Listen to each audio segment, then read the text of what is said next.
রুমিন ফারহানা, ব্রাহ্মণবাড়িয়া ২। মাননীয় স্পিকার, আপনাকে অসংখ্য ধন্যবাদ।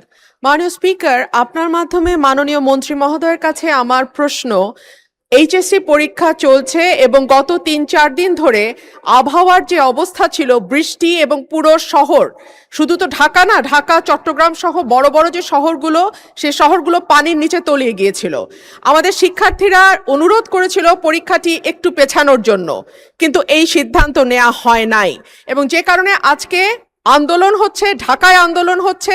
আমি মাননীয় মন্ত্রীর কাছে প্রশ্ন রাখছি, এইচএসসির মতো একটি অত্যন্ত গুরুত্বপূর্ণ পরীক্ষা, যেটার উপর নির্ভর করে আগামীতে একটা ছেলে বা মেয়ের ভবিষ্যৎ কোন দিকে যাবে, সেরকম একটা পরীক্ষা, এবং ফিজিক্সের মতো কি বলবো, one of the most important subjects যেটা সায়েন্সের জন্য, মাননীয় মন্ত্রীকে দয়া করে বলবেন যে কি সমস্যা ছিল পরীক্ষাটি কিছুদিনের, 2 দিনের জন্য বা 1 দিনের জন্য পিছিয়ে দেওয়ার।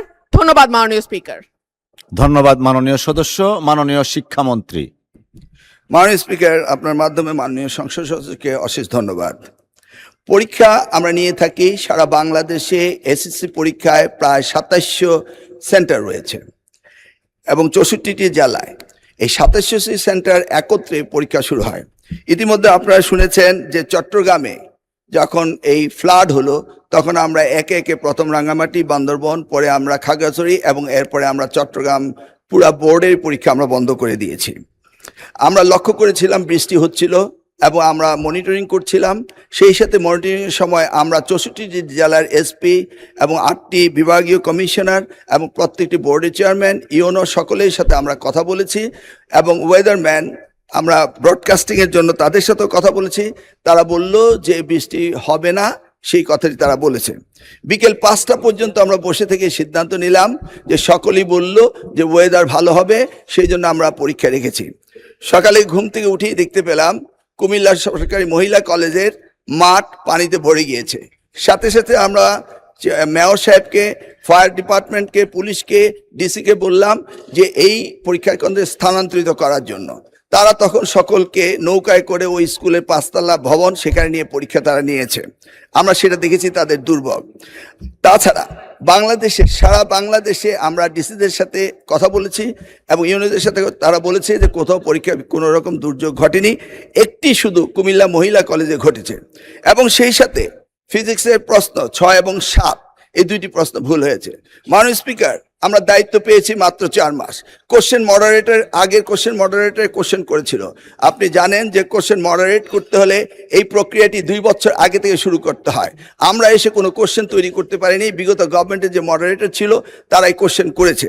তবুও আমরা তাৎক্ষণিকভাবে ঘোষণা দিয়েছি যে ফিজিক্সের 6 এবং 7 2টি কোশ্চেন ভুল হয়েছে, সেটাকে আমরা ফুল ক্রেডিট দিয়ে দেব, সেটা আমরা বলেছি। এবং পরীক্ষা যথাযথ হচ্ছে কিনা সেইভাবে সাহায্য সহযোগিতা করার জন্য আমরা সকলকে প্রস্তুত রেখেছিলাম। আজকেও আমরা সারাদিন কথা বলেছি এবং প্রত্যেকটি আমাদের সাথে যারা স্টেক হোল্ডার রয়েছেন তারা বলেছে পরীক্ষা সুন্দর হয়েছে, সুস্থ হয়েছে। একটি জায়গায় শুধু কুমিল্লা সরকারি মহাবিদ্যালয়ে এই ঘটনাটি ঘটেছে এবং সেখানে পরীক্ষা সুন্দর হয়েছে। আমরা নির্দেশ দিয়েছি যে পরীক্ষা বিলম্বতে শুরু করার জন্য, এবং যে মেয়েটি কাপড় ভিজে গিয়েছিল বাড়ি থেকে কাপড় আনা হয়েছে, 1 ঘন্টা পরে পরীক্ষা নেওয়া হয়েছে এবং পরীক্ষার সময়সীমা বাড়িয়ে দেওয়া হয়েছে।